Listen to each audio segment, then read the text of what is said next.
Hello student, welcome to my YouTube channel Rohit academy. Student, आज हम इस वीडियो में आप लोगों को बताएंगे कक्षा 12 के ये आप लोगों का साहित्यिक हिंदी का पेपर है। अर्धवार्षिक का परीक्षा का ये आप लोगों का पेपर है 2024-25 का, बिल्कुल न्यू पेपर है, वायरल पेपर है। ठीक है बाबू, आप लोगों को जानकारी की बता दूं कि ये आप लोगों का जो पुराण के 100 में 100 है, इसको हम लोग को संपूर्ण तरीके से इस वीडियो में बताएंगे और समझाएंगे। आप लोग इस वीडियो का अंत तक बने रहिएगा। वो बिल्कुल वायरल पेपर है, न्यू पेपर है, सभी जगह यहीं से क्वेश्चन पूछे जाएंगे। ठीक है, चलिए बिना देरी को शुरू करते हैं। खंड का यहाँ से हमारा स्टार्ट होता है, जिसमें से पहला क्वेश्चन दिया गया कि नागरिक प्रचारणी सभा के संस्थापक की है, यानी कि कौन है, हमें ये बताना है। 1 नंबर का क्वेश्चन है। इसका जो राइट आंसर हो जाएगा, क्या हो जाएगा बाबू? बा वाला हमारा ऑप्शन राइट हो जाएगा। बाबू श्याम सुंदर दास जी हैं। कौन है बाबू? बाबू श्याम सुंदर दास जी हैं। हमारा बा वाला ऑप्शन सही हो जाएगा। फिर अगला क्वेश्चन दिया, हंस पत्रिका के संपादक कौन है? मुंशी प्रेमचंद जी हैं। मुंशी प्रेमचंद जी का उपन्यास है। ठीक है, डी वाला हमारा ऑप्शन सही हो जाएगा। जितना भी क्वेश्चन बता रहे हैं सभी मोस्ट इंपॉर्टेंट क्वेश्चन है, दिमाग में बैठा लीजिएगा। अगला क्वेश्चन दिया गया, आवारा मसीहा के रचनाकार हैं, यानी कि आवारा मसीहा के रचनाकार कौन है, हमें ये बताना है। तो इसका जो राइट आंसर हो जाएगा, सा वाला हमारा ऑप्शन सही हो जाएगा। कौन है बाबू? विष्णु प्रभाकर है। कौन है? विष्णु प्रभाकर है। हमारा सा वाला ऑप्शन इसका राइट हो जाएगा। फिर चलिए अगले क्वेश्चन पर आते हैं। जितना भी क्वेश्चन बता रहे हैं सभी को दिमाग में बैठा लीजिएगा। और वेरी मोस्ट इंपॉर्टेंट क्वेश्चन है, सभी जगह यहीं से क्वेश्चन पूछा जाएगा और आप लोगों के डिमांड पर ही हम वीडियो बनाते हैं। आप लोग वीडियो को जरूर सभी स्टूडेंट के पास शेयर कर दीजिएगा। ठीक है, अगला क्वेश्चन दिया गया है, घा वाला की हिंदी की प्रथम कहानी किसे माना जाता है? हिंदी की प्रथम कहानी किसे माना जाता है? इंदुमती को माना जाता है। हमारा आ वाला ऑप्शन राइट हो जाएगा। उसके लेखक कौन है? किशोरी लाल गोस्वामी जी हैं। ठीक है, ये वाला भी वेल कंप्लीट हो जाएगा। फिर अगला क्वेश्चन पूछा गया, कलम का सिपाही गद्य विधा की रचना है, यानी कि कौन सी विधा की रचना, हमें ये बताना। तो इसका जो राइट आंसर हो जाएगा, बा वाला हमारा ऑप्शन राइट हो जाए, जीवनी विधा की रचना है। फिर अगले क्वेश्चन पर दूसरा का कहा दिया गया, नई कविता का आरंभ कब हुआ था? तो वर्ष 1951 ईस्वी से हुआ था। ठीक है, फिर अगला क्वेश्चन दिया गया, प्रयोगवादी कविता के प्रतिनिधि कवि हैं, यानी कि कौन है, हमें ये बताना। अज्ञा है। कौन है? अज्ञा जी हैं।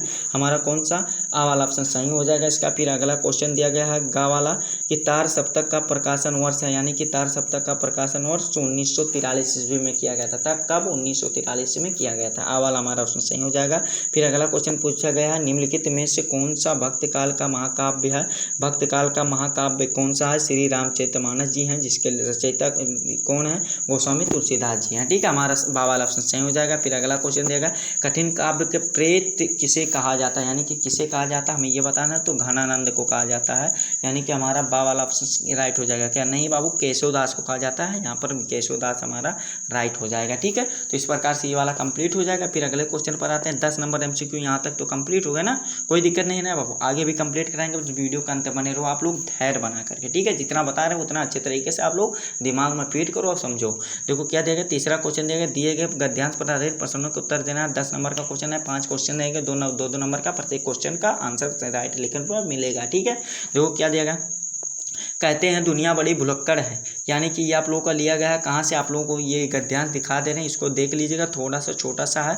यहाँ पर दिया गया है गद्यांश का पाठ और लेखक का नाम लिखना है। पाठ का नाम है अशोक के फूल है और लेखक का नाम हजारी प्रसाद द्विवेदी जी हैं। और इसमें जितने भी क्वेश्चन दिया गया बाबू बताना हमारा काम है, और रफ कॉपी में नोट करके इसको तैयार करना आप लोग का काम है। ठीक है, इसको अच्छे तरीके से चाहे आप क्वेश्चन बैंक से याद कीजिए, यानी कि चाहे आप लोग क्वेश्चन बैंक से, चाहे आप मतलब सोशल मीडिया का सहारा लेकर, यानी कि कहीं से इसको अच्छे तरीके से आप लोग को तैयार करना हो, याद करना। ठीक है, और फिर अगला अथवा करके भी दिया जाएगा, भूमि का निर्माण देवों ने किया है, यानी कि ये भूमि से है, यानी कि वसुदेव शरण अग्रवाल जी वाला है। इसको अच्छे तरीके से राष्ट्र का स्वरूप वाला है, तो इसको अच्छे तरीके से इसको भी तैयार कर लेना है। ठीक है, जितने भी क्वेश्चन है इसको 10 नंबर अथवा करके दिया जाएगा। चौथा क्वेश्चन दिया गया, निम्नलिखित पद्यांश पर आधारित प्रश्नों के उत्तर दिए, बताना हमारा काम है, तैयार करना आप लोग का काम है बाबू। ठीक है, पेपर को, इसको बिल्कुल वायरल पेपर है, न्यू पेपर है। क्या दिया गया, खोलता इधर जन्म की लोचन, यानी कि आप लोग को जो लिया गया है, कहाँ से लिया गया जानते हो? ये परिवर्तन से लिया गया है, यानी कि पाठ का नाम परिवर्तन है और सुमित्रानंद पंत जी इसकी कवित्री हैं।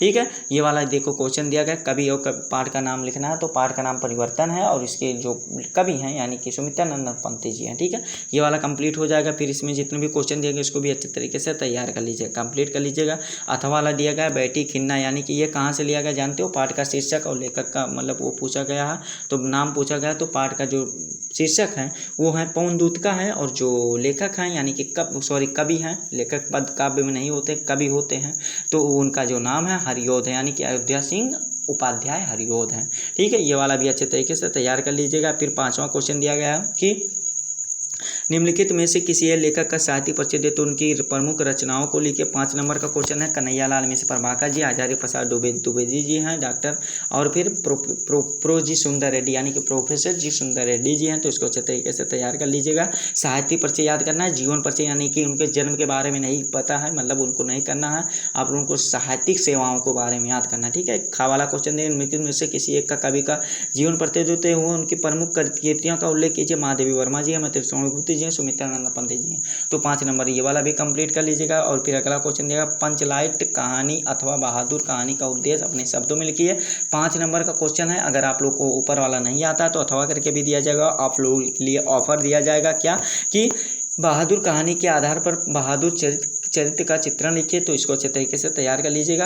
आप लोगों को देखिए खा वाला क्वेश्चन दिया, यानी कि 7वां क्वेश्चन दिया गया क्या कि स्वपठित खंडकाव्य के प्रमुख घटनाओं का उल्लेख कीजिए। अथवा करके दिया गया, यानी कि और करके दिया गया कि स्वपठित खंडकाव्य के प्रमुख पात्र का चित्रण कीजिए। 5 नंबर का क्वेश्चन है, तो इसको भी अच्छे तरीके से तैयार कर लीजिए। और जितना भी क्वेश्चन बता रहे सभी बोर्ड एग्जाम के लिए भी इंपॉर्टेंट है, ठीक है बाबू।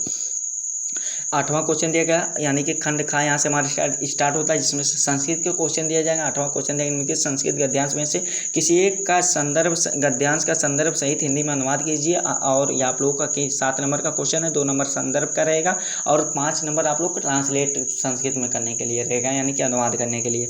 अतीते प्रथम ये वाला दिया गया, इसमें अथवा करके दिया गया, क्या दिया गया अथवा करके ये वाला दिया गया। तो इसको अच्छे तरीके से तैयार कर लीजिएगा, दिखा दे रहे हैं आप लोगों को, इसको टिक कर लीजिएगा बुक में या आप लोग इसको नोट कर लीजिएगा वीडियो को रोक करके।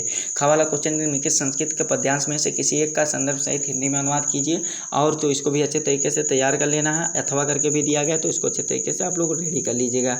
9वां क्वेश्चन दिया गया क्या कि निम्नलिखित प्रश्नों में से किन्हीं 2 प्रश्नों को उत्तर संस्कृत में दीजिए। 4 नंबर का क्वेश्चन है, तो दो ही क्वेश्चन को देना है, तो इसको अच्छे तरीके से आप लोग चारों को तैयार कर लीजिएगा, ठीक है। ये बोर्ड एग्जाम के लिए भी इंपॉर्टेंट है। फिर अगला क्वेश्चन ये इसमें 10 वाला दिया गया, श्रृंगार रस का 10 का जो 10वें का वाला दिया गया कि श्रृंगार रस अथवा वीर रस के परिभाषा उदाहरण लिखो। 2 नंबर का क्वेश्चन है, चौपाई अथवा खा वाला दिया गया, चौपाई अथवा सोटा चंद का लक्षण उदाहरण चाहिए लिखे। तो इसको अच्छे तरीके से तैयार कर लीजिएगा। फिर अनुप्रास अथवा श्लेष अलंकार की परिभाषा उदाहरण लिखिए। तो 2 नंबर का क्वेश्चन, तो इसको भी अच्छे तरीके से रेडी कर लीजिएगा, ठीक है। ये 6 नंबर आप लोग का व्याकरण भी कंप्लीट हो जाएगा। फिर अगला क्वेश्चन 9 नंबर की बात की जाएगी, निबंध पूछा गया, यानी कि निम्नलिखित में से किसी एक विषय पर अपनी भाषा शैली पर निबंध लिखना होगा। 9 नंबर का क्वेश्चन है, मेरे प्रिय पुस्तक दिया गया, राष्ट्र एकता में हिंदी का योगदान दिया गया, महिला सशक्तिकरण दिया गया, कंप्यूटर की उपयुक्तता दिया गया। तो इसको भी अच्छे तरीके से आप लोग तैयार कर लीजिएगा। फिर अगला क्वेश्चन निम्नलिखित शब्दों का उचित संधि विच्छेद कीजिए। क्या दिया गया है देखिए, इसमें क्या दिया गया है कि पहला वाला दिया गया दुग्धा दिया गया है का संधि विच्छेद, इसका क्या हो जाएगा, इसका जो हो जाएगा पहला का, यानी कि जो का पहला है, इसका जो राइट आंसर हो जाएगा आ वाला हमारा और 2 पलक धा हो जाएगा, आ वाला हमारा ऑप्शन सही हो जाएगा। फिर इसमें दूसरा नायक का संधि विच्छेद दीजिए, तो नायक का जो संधि विच्छेद होगा नय प्लस अक हो जाएगा, आ वाला हमारा ऑप्शन इसका भी राइट हो जाएगा। फिर तीसरा क्वेश्चन देगा उल्लास का संधि विच्छेद दीजिए, यानी बताइए, यानी कि उल्लास का संधि विच्छेद करना है, तो इसका जो सही उत प्लस लास हो जाएगा, यानी कि हमारा कौन सा, ये सा वाला ऑप्शन सही हो जाएगा, ठीक है। फिर अगला क्वेश्चन दिया गया, निम्नलिखित में से किसी एक पद का समास विग्रह करना है, उसका समास का नाम लिखना। तो त्रिनेत्र यानी कि 3 नेत्रों वाला, इसको 3 नेत्रों वाला कर दीजिएगा, यानी कि इसको ये वाला भी कंप्लीट हो जाएगा, ठीक है। फिर आप लोग का 2 नंबर हो जाएगा। फिर यहाँ से दिया गया है कि निम्नलिखित में से किसी एक शब्द का धातु और प्रत्यय लिखना है, योग स्पष्ट करके, तो इसको अच्छे तरीके से आप लोग रेडी कर लेना है, ठीक है। दूसरा क्वेश्चन शब्द का प्रत्यय लिखना है किसी एक शब्द का, तो इसको भी अच्छे तरीके से तैयार कर लीजिएगा। फिर एकांकित अंश की आप लोग को प्रयुक्त विभक्ति लिखना है, तो इसको अच्छे तरीके से रेडी कर लीजिएगा। 14 वाला क्वेश्चन दिया गया कि अपने मित्र को ग्रीष्म अवकाश यानी कि गर्मी की छुट्टी, ठीक है, साथ बिताने के लिए अब आमंत्रित करते हुए पत्र लिखिए, अथवा करके दिया गया। 8 नंबर का क्वेश्चन है कि बैंकिंग सेवा भर्ती बोर्ड नई दिल्ली के सभी के लिपिक के पद के लिए अपनी योग्यताएं के विवरण देते हुए आवेदन पत्र लिखिए। तो आप लोग यही वाला लिख सकते हैं, ठीक है। इस प्रकार से लिखते हैं, सेवा में प्रिय मित्र, इस प्रकार से आप लोग इसको बना करके लिख दीजिएगा। 8 नंबर आप लोग को अच्छे तरीके से तैयार कर लीजिए। ये बोर्ड एग्जाम के लिए भी मोस्ट इंपॉर्टेंट है, ठीक है। कक्षा 12 का यही आप लोग का साहित्यिक हिंदी, यानी कि आप लोग का साहित्यिक हिंदी का पेपर था, जो आप लोग को इस वीडियो में संपूर्ण तरीके से बता दिया यानी समझा दिए। आप लोग को ये हमारा प्यारा सा वीडियो कैसा लगा कमेंट करके जरूर बताइएगा। हाँ, अगर आप हमारे चैनल पर नए हो तो चैनल को जरूर सब्सक्राइब कर लीजिएगा, बेल आइकन को भी दबा दीजिएगा। हाँ बाबू, आप लोग को एक काम करना है क्या कि इस वीडियो को क्लास 12 के जितने भी स्टूडेंट हैं, चाहे वो समान हिंदी के स्टूडेंट हो या आप लोग ये क्या साहित्यिक हिंदी के स्टूडेंट हो सभी के पास शेयर करके जरूर कर दीजिएगा। हाँ, ये दोनों स्ट्रीम के बच्चों के लिए मोस्ट इंपॉर्टेंट क्वेश्चन है, ठीक है। तो इसको अच्छे तरीके से जरूर तैयार कर लीजिएगा, ठीक है। चलिए हम आप लोगों से मिलते हैं नेक्स्ट वीडियो में नेक्स्ट टॉपिक के साथ। तब तक के लिए जय हिंद, जय भारत, वंदे मातरम।